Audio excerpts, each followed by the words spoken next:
नमस्ते दोस्तों, आपको ले चलती हूँ मालती जोशी जी के कथा संसार में और सुनाती हूँ आज उनकी कहानी डिमांड ड्राफ्ट।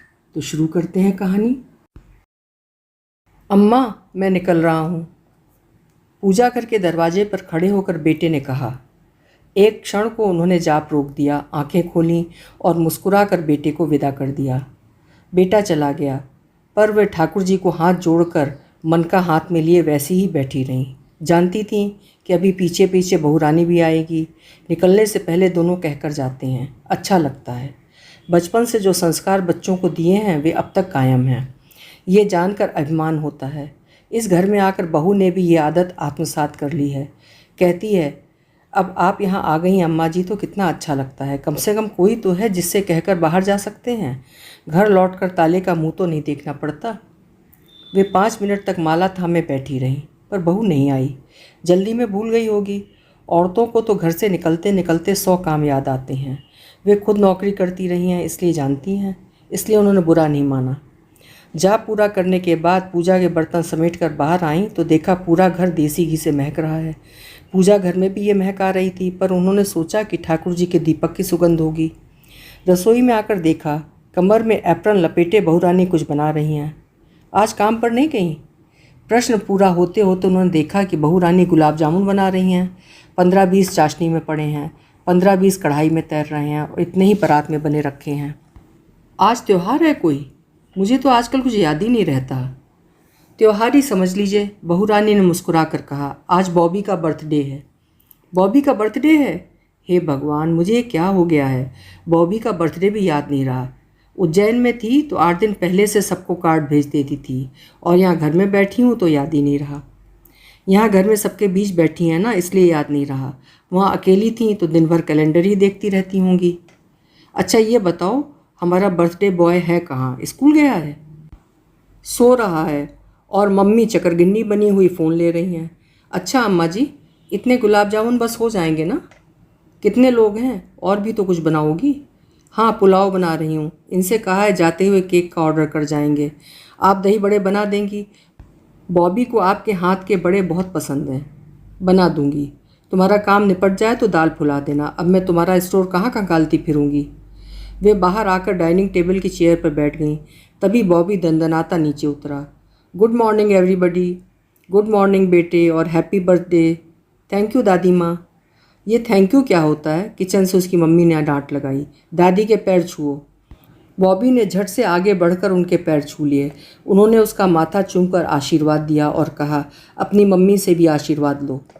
बॉबी किचन में गया और वहाँ का नज़ारा देखकर आशीर्वाद की तो बात ही भूल गया। Yummy yummy, gulab jamun my favourite, और उसने एक उठाकर मुंह में डाल लिया। ये क्या हो रहा है? तमीज़ से खाओ, प्लेट लो, चम्मच लो। उनका मन हुआ कि कहें, पहले ठाकुर जी को भोग तो लगा लो, पर जब्त कर गईं। उन्हें अपनी सास की याद आ गई। वे कहती थीं, भोग के लिए बच्चों को मत तरसाया करो, आखिर सब कुछ इन्हीं बाल गोपालों के लिए तो है। अपने कमरे में जाकर वे 500 रुपये का नोट ले आईं। बॉबी डाइनिंग टेबल पर बैठकर खाने में मगन था। उसे पकड़ा कर बोली, लो बेटा, अपनी पसंद की कोई चीज़ ले आना। थैंक यू दादी माँ, बॉबी ने कहा और फिर चिल्लाकर मम्मी को सूचना दी। मम्मी, मुझे दादी ने 500 रुपये दिए हैं। अरे वाह, तुम्हारी तो ऐश हो गई। तुम कितने दे रही हो? और डैडी? मैं और डैडी अलग हैं क्या? बहू अब गैस बंद करके बाहर आ गई थी। और अभी दिल्ली से तुम्हारे लिए मोंटी कार्लो का पुलोवर लाए हैं, तो वो बर्थडे प्रेजेंट ही तो है। पुलोवर तो पहनने के लिए है। I want cash down. कितना दे रही हो बोलो? कैश किस लिए? बाहर खाने के लिए, और क्या। सलोमी में जा रहे हैं, सब लोग चाइनीज़ खाना चाहते हैं। तो बाहर जाने की क्या ज़रूरत है? घर पर जो कहोगे बना दूंगी। पुलाव बना रही थी, अब फ्राइड राइस और नूडल्स बना दूंगी। दही बड़े कैंसिल करके मंचूरियन बना दूंगी। घर पर? बॉबी ने ऐसा चेहरा बनाया जैसे किसी लिजलिजी चीज़ पर पाँव पड़ गया हो। What A kiddish idea. क्यों, इसमें किडिश क्या है? मम्मी, मैं कोई नर्सरी का बच्चा हूँ जो घर पर पार्टी करूँगा? मैं अब 16 साल का हो गया हूँ, माइंड यू। और मुझे शाम को 2000 चाहिए, $2000 एंड डैडी को कहोगे गाड़ी स्पेयर करें। एक राजू ला रहा है, we will manage anyhow. बहू का चेहरा एकदम तमतमा गया था। अब जरूर माँ बेटे में तकरार होगी। वे उस महाभारत की साक्षी नहीं बनना चाहती थीं, इसलिए बरामदे में आकर बैठ गईं और तिपाई पर पड़ा अखबार उठा लिया। अखबार पढ़ रही थी पर मन भीतर ही भटक रहा था।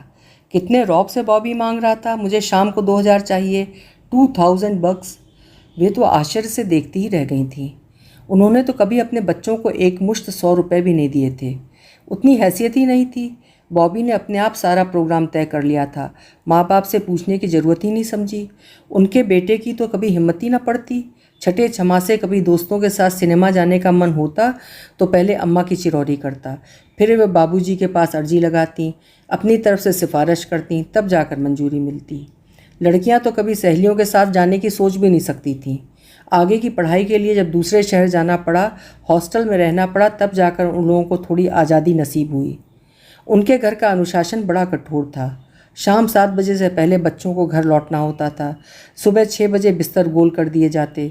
केवल इतवार को आधा पौन घंटा बोनस नींद मिलती थी।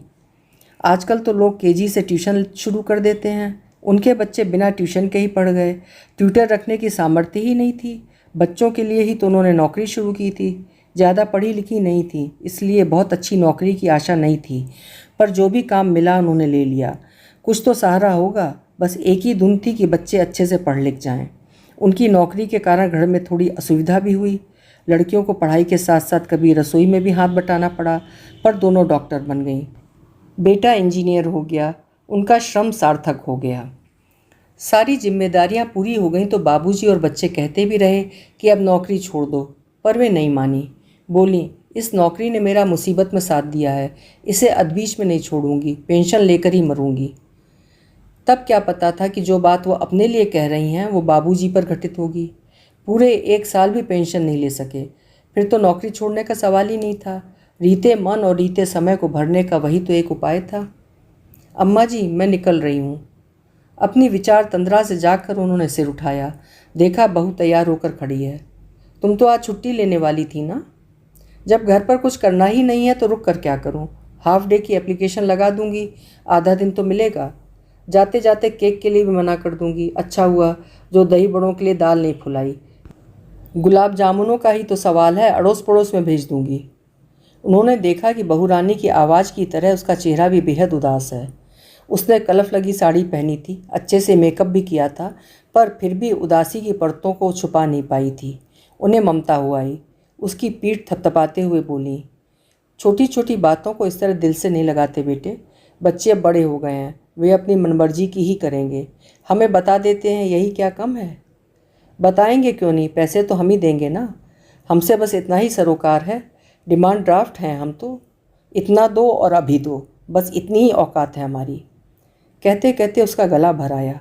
शायद आंखें भी भर आई हों, पर वे देख नहीं पाईं क्योंकि वो पलट कर एकदम चल दी थी। बेचारी, उनके मुंह से अनायास निकल गया। क्या कहा था उसने? Demand draft. गुस्से में बेचारी बैंक की ही भाषा बोल गई थी। पर क्या सचमुच आजकल माँ बाप की हैसियत डिमांड ड्राफ्ट की ही नहीं रह गई है? अभी आप सुन रहे थे मालती जोशी जी की कहानी डिमांड ड्राफ्ट। कल आपसे फिर मिलूंगी किसी अच्छी सी कहानी के साथ। तब तक मुझको आज्ञा दीजिए। मेरा चैनल ज़रूर सब्सक्राइब कर दीजिएगा। आपको बहुत बहुत मंगल कामनाएं और शुभकामनाएं।